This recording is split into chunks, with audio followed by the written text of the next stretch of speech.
Hey everyone, my name is Jason Strand. I'm the senior pastor at Eagle Brook Church. And if you've been attending Eagle Brook the last few weeks, you know that we're in a series called Asking for a Friend. We asked our church, we said, what are the questions that you have about God, Jesus, or the Bible? What are the questions your friends have about God, Jesus, or the Bible? We compiled them into the 5 most common questions. And we've been answering those questions in each week of this series. So week 1 was about suffering. Why do people go through suffering and pain? If God's loving and God's in control, why does that happen? Specifically, why do bad things happen to good people? This last week, the question was, how seriously should we take the Bible? Should we take the Bible literally? Did Jonah really get swallowed up by a fish?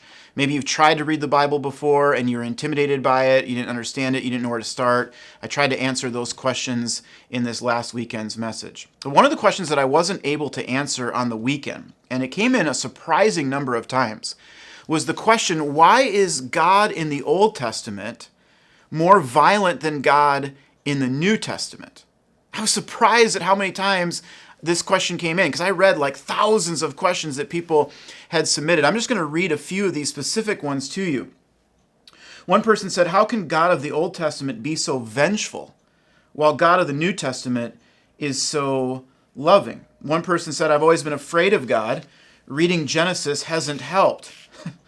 Another person says, over and over we see God punishing groups of people in the Old Testament. The New Testament, not so much. Another person said, violence is prevalent throughout, and it's hard to grasp all the killing.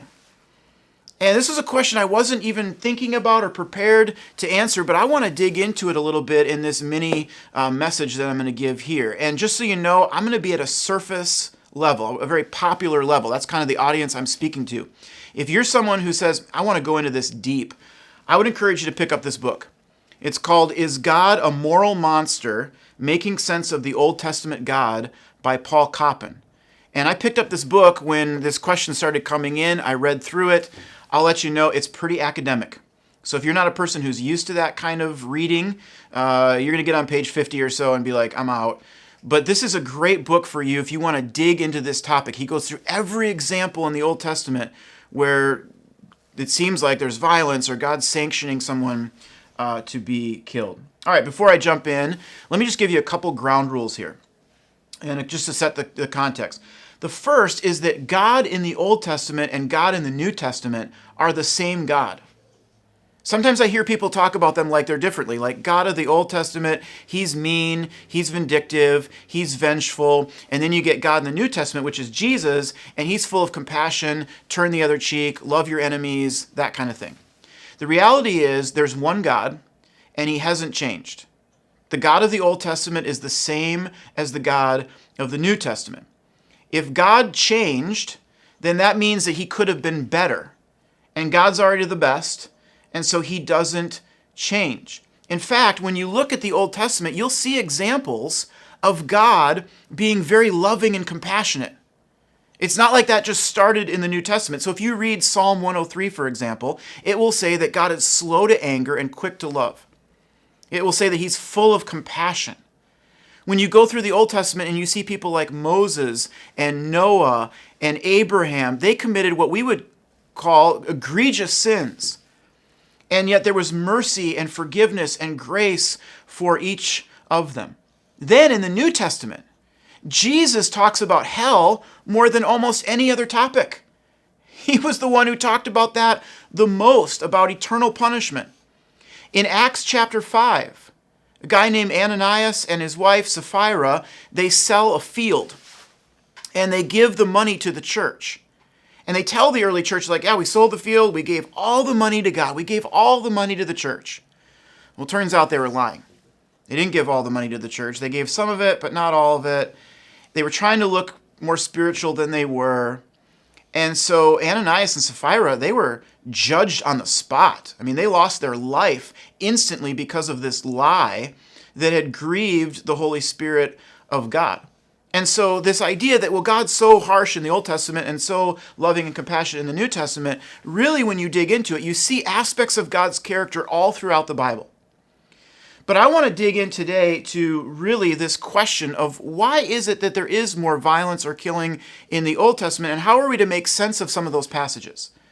As a follower of Christ, how do we reconcile that with some of the other things that we know about who God is? Richard Dawkins is a popular level atheist author, and he says that God of the Old Testament is a moral monster. That's where Paul Coppin got the title of his book. He calls God commanding Abraham to sacrifice his son Isaac tantamount to child abuse. He calls the killing of Canaanites an ethnic cleansing. He says that Joshua's destruction of Jericho is indistinguishable from Hitler's invasion of Poland or Saddam Hussein's massacre of the Kurds. The God of the Old Testament, he says, is jealous, petty, unjust, a control freak, vindictive, and bloodthirsty. And so this really gets at the question that many of you were asking over and over. And so what I want to do is I want to look at one specific instance in the book of Deuteronomy. It's in Deuteronomy chapter 20. And I want to look at one specific instance where this is probably the most egregious example of violence and killing in the Old Testament. Because if I can teach through that, I hope it will help you make sense of some of the other examples like that you'll see. So, context is important. Deuteronomy 20, God has led the Israelites out of slavery in Egypt, and he's forming a new nation. And here was God's plan for Israel. God's plan was that Israel would be like a city on a hill. They would be like a light in a dark room, that there would be other nations looking at Israel and they would be going, oh my goodness, we want what you have. We want to follow the God that you serve. You're so faithful to him. He's blessing you as a nation, and we want that too. Well, that didn't happen. The nation of Israel did not do what God had hoped would happen. They wandered from God. They strayed from God. They sinned against God. They never became that. And so God sent Jesus to do what Israel couldn't do. And I'll talk about that in just a moment. But this is one of the reasons why in the Old Testament there's a law against wearing clothing of two different materials. We read that today and we're like, what? Like, you don't want me to wear cotton and polyester? Like, this is in the Bible? Why would that be? Well, it was a visual that the nation of Israel wasn't to intermingle with these other nations. They weren't to marry people from these other nations. They weren't to adopt their practices. They weren't to start to worship their gods. They were to be holy and set apart. And followers of Christ are to be holy and set apart from the world today as well. We struggle with the same thing. We struggle with being intermeshed too much with this world. But God told the Israelites, he said, I'm going to give you the promised land, but here's the problem. There was people living in the promised land already. They were the Canaanites. And God basically charged Israel to move in on the Canaanites and push them out of this land to wipe them out. Now, again, context is important. A couple things about the Canaanites. They were wicked. Their culture was marked by slavery and prostitution and cults. Scholars have called them the most depraved culture in the ancient world. Incest, bestiality, child trafficking, human sacrifice. And so God had tolerated this for 400 years. 400 years of patience and restraint. And finally, God gets to the point where he says, I can't stomach this anymore. And there's judgment that's going to come upon the Canaanites. And so he sends in Israel. And I'm just going to read this passage to you. This is Deuteronomy 20, verses 10 through 14. And I'm reading in the NLT. It says, as you approach a town to attack it, you must first offer its people terms for peace. So right there you see that this isn't just a, hey, they have no choice, blow them out of the water, kill them. There was an option, there was an opportunity for them to say, the Canaanites, hey, we we don't want to fight. If you accept these terms and open the gates, if they accept your terms and open the gates to you, then all the people inside will serve you. So they'll work for you. But if they refuse to make peace and prepare to fight, you must attack the town. When the Lord your God hands the town over to you, use your swords to kill every man in the town, but you must keep for yourself, or you may keep for yourselves, all the women, children, livestock, and other plunder. Now, real quickly here, when he says you may keep the women, he's not talking about rape. He's talking about taking these women as your wife, treating them with all of the respect that came with that kind of marriage. Let's continue reading. He says, but these instructions apply only to distant towns, not the towns of the nations in the land that you will enter. In those towns that the Lord your God has given you as a special possession, destroy every living thing. And then he goes on to list the people they're going to be conquering in these lands. Hittites, Amorites, Canaanites, Perizzites, I think. I want to say parasites, but it's not. It's like Perizzites, Hivitites, and Jebusites. And just as the Lord your God has commanded you. Now, again, a couple little things about this to note. First of all, when he says that when you're entering into these cities, you're to treat them differently than the outlying towns. The outlying towns is where civilians would live. In the ancient world, farmers, civilians, they were living in the outer towns. Those are the people that God says, hey, don't kill everything. Take their women, children, into your family, into your life. The cities were more like military fortifications. These were soldiers. So we were not talking about like everyday civilians here. We're talking about army, soldiers, war kind of thing. In addition to that, he says that when you come in, you're to destroy every living thing. Now, that's a figure of speech in some cases in the ancient world. When you read through ancient Near Eastern writings, they'll use language like that, and it's not meant to be taken perfectly literally. So, for example, I might say, hey, the Timberwolves played the Clippers the other night, which they did. I watched like the first half. And I might say, the Timberwolves got annihilated. I might say, the Timberwolves got slaughtered. Did they literally get slaughtered? No. They lost a basketball game by 25 points. But they didn't literally get slaughtered. In other words, what he's saying to the Israelites here is win the battle. Defeat the army. Take the land. But he says here, and this really gets at the heart of the issue that every one of us, I think, is going through, and it's this. Can God experience anger and wrath? Is it legitimate for God to say, I'm going to judge the Canaanites for their sins, and I'm going to use the Israelites to do that? I'm going to use the Israelites to bring punishment and destruction into their life. And this is where we have a hard time, because we don't like to think of God that way. We like to think of God in the New Testament that God is love.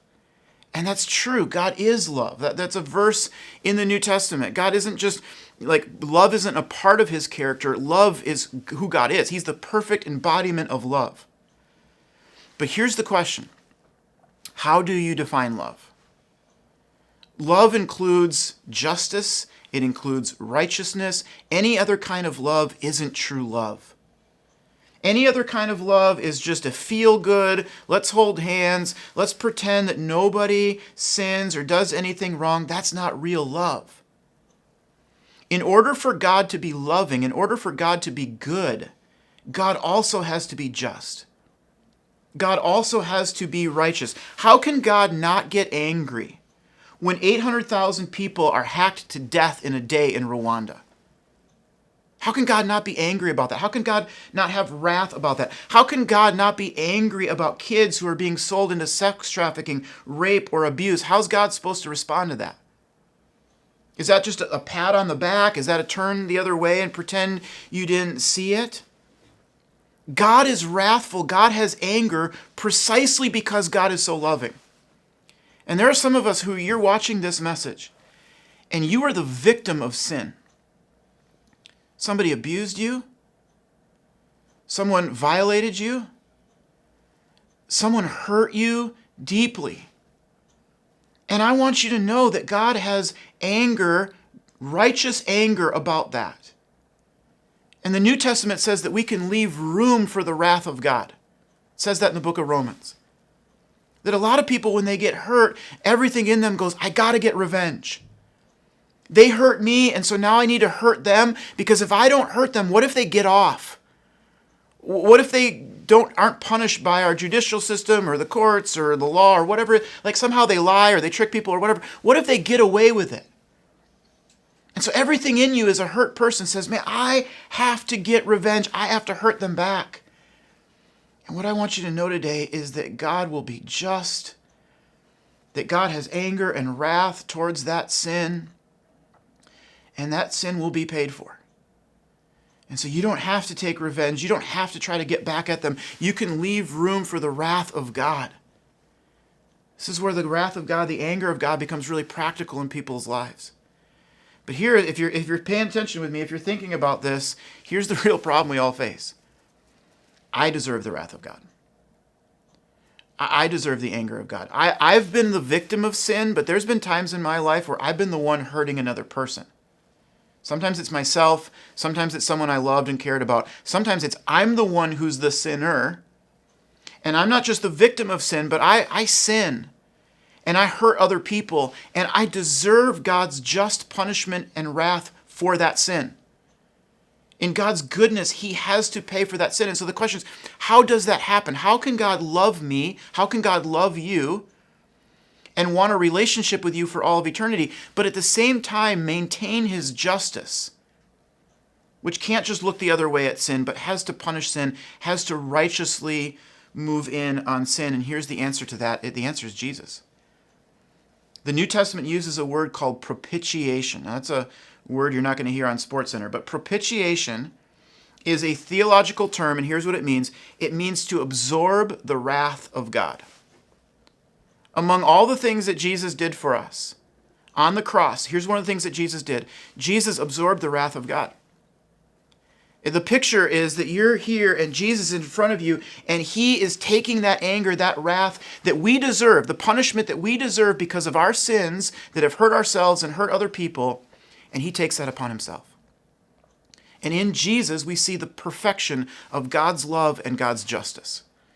We see the perfection of a God who says, I love you so much that I want to be with you for all of eternity, and I can't stand to see you separated from me, and so I'm going to send my son Jesus. But I'm also a just God. I'm also a righteous God who can't just wink at sin, and so sin has to be punished. It has to be paid for, and so I'm going to send Jesus to live a sinless life. He didn't deserve punishment. He didn't deserve God's anger or his wrath, but he lived a sinless life, and then he voluntarily chose to die for us as a propitiation for our sins, to absorb the wrath of God.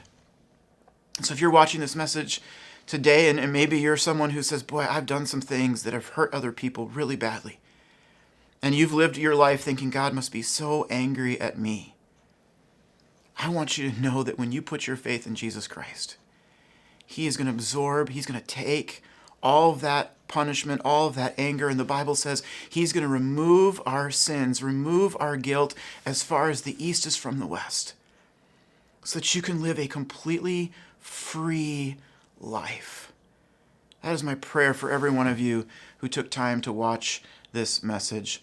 If you are a person who's never put your faith in Christ, I want to encourage you, when you get done watching this message, pray a prayer. Get before God and say, God, I confess my sin. Forgive me of my sin. I put my faith in Jesus Christ right now. If you're a person who's been hurt badly by someone else, when you get done watching this video, take a moment and just say, God, I give this to you. I surrender this to you. And that's not going to happen in one moment. You're probably going to have to keep doing it. But a moment of like, God, I trust that you are going to be just and that they're going to experience what they need to experience. I want to invite you back this weekend. We're going to talk about the question, is God real? The messages after that, why is Christianity right? What about other religions? The final week of the series, we're going to be talking about hypocrisy. Why would I want to become a Christian if I feel like Christians are hypocritical and judgmental? It's going to be a great upcoming 3 weeks in this series, so I want to invite you back for that.